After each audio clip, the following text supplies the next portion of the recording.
Having just watched the whole thing, I still don't believe this is a real movie, and I don't understand what drove them to make this. But that buff Santa though.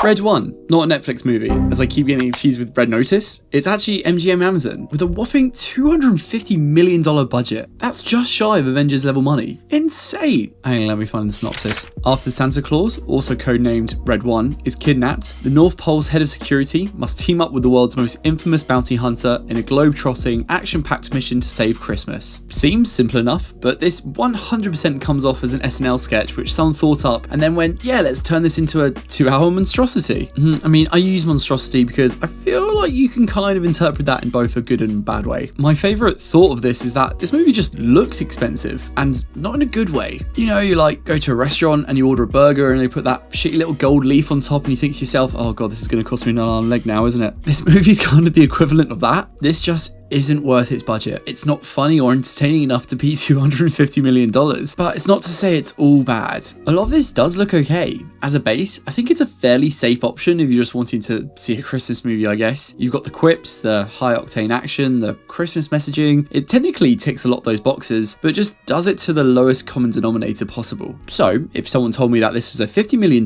movie, I'd say fair play. But the fact that it's 5 times the budget of Elf, which is just a better Christmas movie in every form, yeah, pretty concerning on behalf of the studio who invested, man. I like the idea of the story, trying to rescue Santa Claus and bringing in this hidden world of mythical creatures from famous fairy tales and stories and turning it into that fun action movie. It brings in some fun and novel ideas, which got me laughing at times, but then it just crashes at these big moments which just kill the pace of the story entirely. It's a 2-hour plus movie, and there's this whole 20-minute scene set in a haunted castle that I would just take out entirely, as it's terrible and does nothing for the overall story.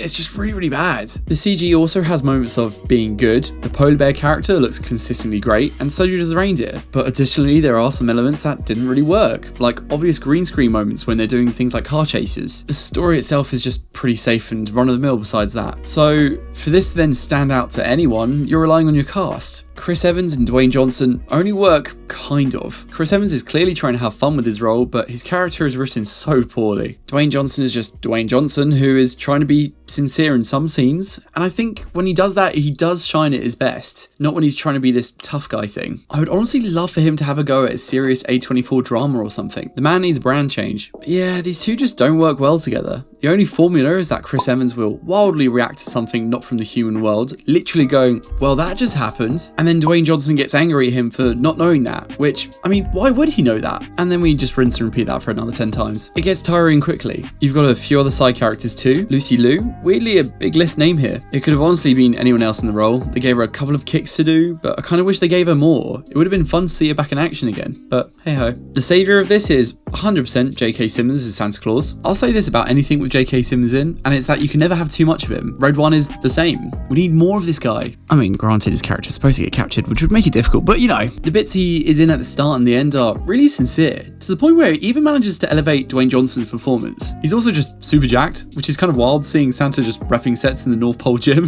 So it's a silver lining at least. There's not really much else to dive into for this one, which is kind of nuts considering that they're wanting this to be a massive hit over Christmas. It's just fine. I wouldn't really recommend it unless you're dying to see a new Christmas film. Even if it's a new family film you're after, you've got Moana 2, Mufasa, and Sonic 3 coming out. This is just unfortunately going to get swallowed up this holiday period. So yeah, that's Red 1. Have you already seen it? I think it's coming out this weekend in the States, I believe. And if you have already seen it, let me know your thoughts in the comments down below.